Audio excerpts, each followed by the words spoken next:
Hey, everybody. Welcome, welcome, welcome.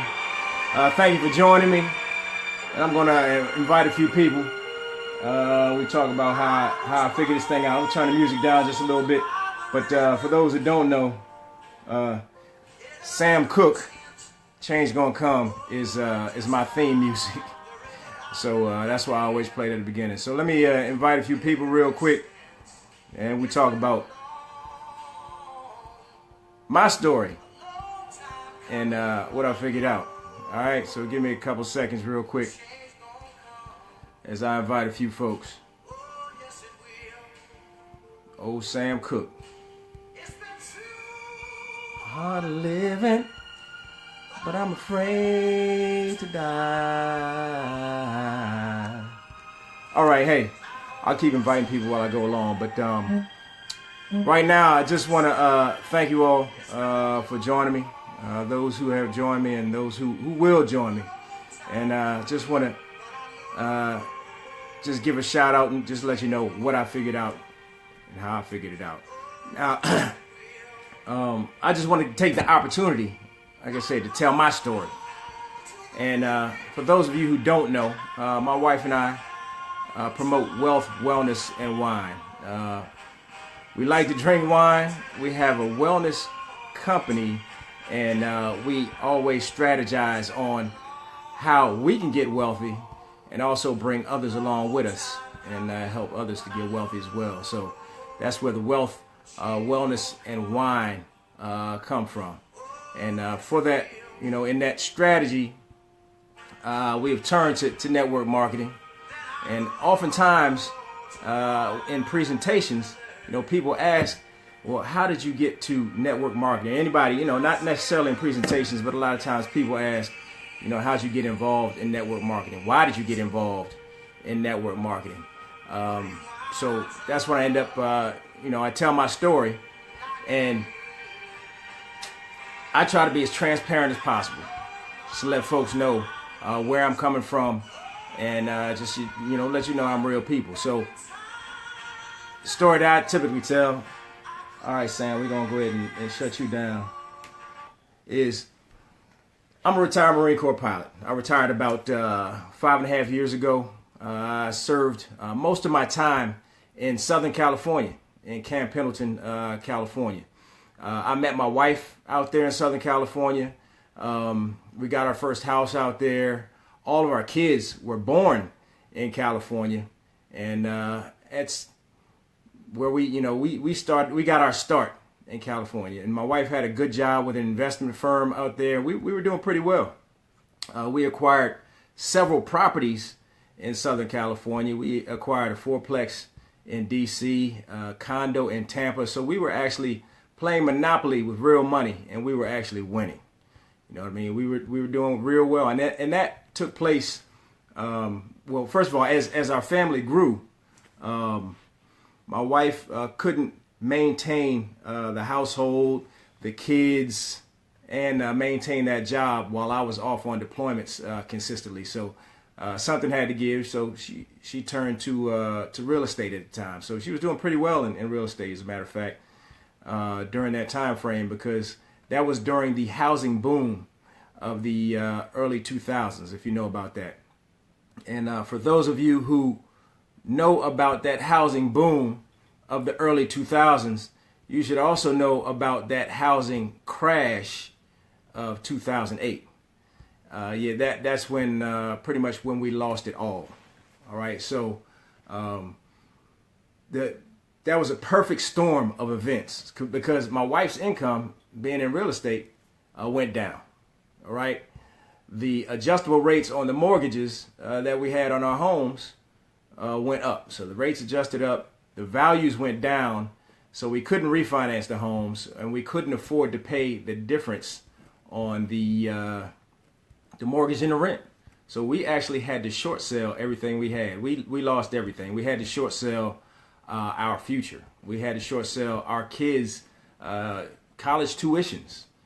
We had to short sell our nest egg. So at that point, we determined that we would never let any single income stream dictate our financial future. So with real estate being where it was at the time, my wife's income was down quite a bit. We had to turn to some other things. And we tried franchising with a sandwich company, and we got very little support. And we ended up losing that franchise fee and had to go back to square one, which was my Marine Corps salary. And that was it. So that's when we turned to network marketing. And again, a way to make a significant income with a very small initial investment. So that's why we turned to network marketing. And I get that question all the time. But people also mention that, okay, you tell your story, but you kind of started in the middle. You're not telling the whole story. Like, okay, you started when you were already in the Marine Corps. You're already successful. What happened before that?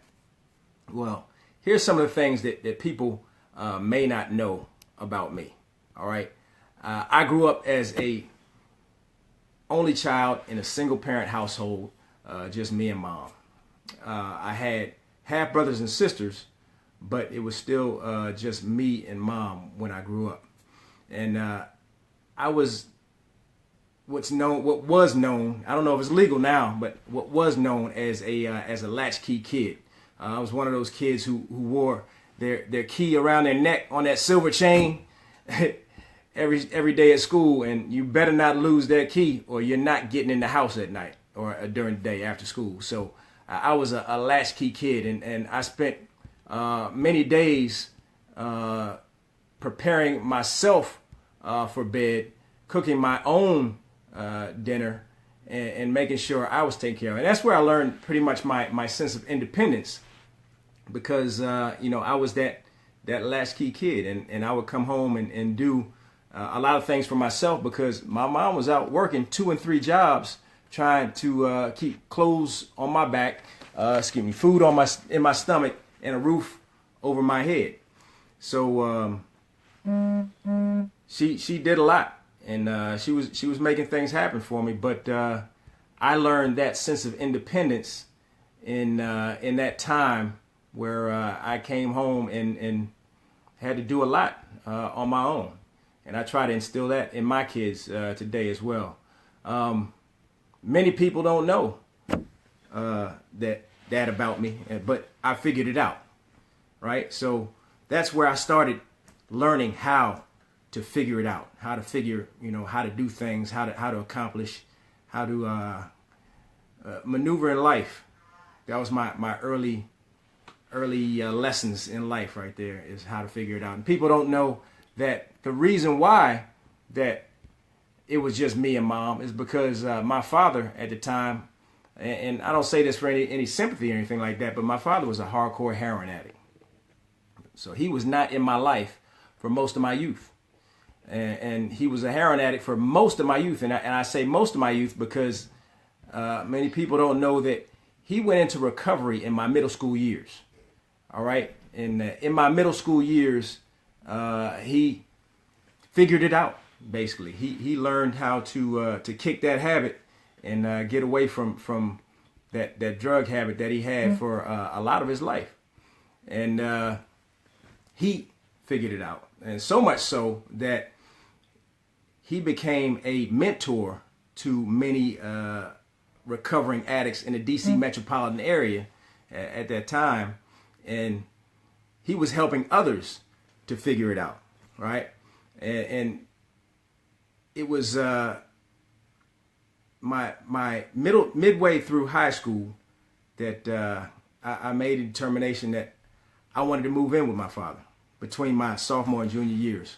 I moved in with my father because I firmly believe that a growing man needs a male influence in his life.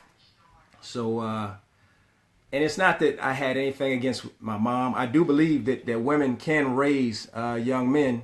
However, I think that men need that male influence in their life. And I had the opportunity to learn, get that male influence from my father, from someone who, who learned the hard way. You know what I mean? I could learn life's lessons from him and wouldn't have to repeat a lot of the lessons that he had. So I learned a lot from him during that time. I learned so much in meetings, in Narcotics Anonymous meetings that he would go to religiously. I learned about how some people can be on top of the world one day and be rock bottom the next, and how they turned to drugs because they just couldn't figure it out. Right? So those lessons are some of the things that I absorbed and some of the things that I maintained in life that helped me throughout life and helped me to figure it out as I went along. Because, you know, statistically, I wasn't supposed to make it, honestly. So, you know, in my financial situation, the broken home and all that good stuff, I wasn't supposed to be successful. I wasn't supposed to make it. I mean, statistics say I was not supposed to make it. But I figured it out. I wasn't supposed to attend a school like Syracuse University. But I figured it out. Especially in the financial situation that we were in. I mean, with loans, grants, donations, prayers, all that good stuff. I figured it out. I wasn't supposed to fly helicopters and planes in the Marine Corps. But I figured it out. I honestly almost washed out of flight school when I was in flight school. It was hard, and there weren't many people that were in my corner, so to speak. So it made it a little more difficult, but I figured it out. I wasn't supposed to retire from the Marine Corps, and one thing that a lot of people don't know about me is my body was failing towards the end of the Marine Corps. I've had several shoulder surgeries, and towards my latter years in the Marine Corps, I had to, you know, figure out how I was going to make it through those last few years. But I had those surgeries, and you know, I retired. I figured it out, and my family wasn't supposed to bounce back from our financial situation that we had in 2008 so quickly to get to where we are now. But we figured it out. So I say all that to say is, if your why is big enough, if you have something to hold on to big enough, you will figure it out. So my whys happen to be 8 years old, 10 years old, 14 years old, and 21 years old. My kids are my why. That's why I have to figure it out. You know, I can't give up on them. I have to figure it out. So you too can figure it out. If you're in a bind, and if your why is big enough, you'll figure it out. If you're working and your checks are getting smaller and smaller, you'll figure it out. And if you're not getting the support you want, you'll figure it out. If I can figure it out, you can too. So I say all that to be as transparent as possible, because I get questions about why I do what I do and how I got to where I am. And I'm not in any position of prominence right now. I'm a work in progress. So myself and my family, we're works in progress, and we're working to make it day to day, working towards wealth with our wellness company as we sip wine. But I want to thank everyone for joining me, and I just want to let you know I figured it out, and so can you. All right? So again, thanks. Until we meet next time, out.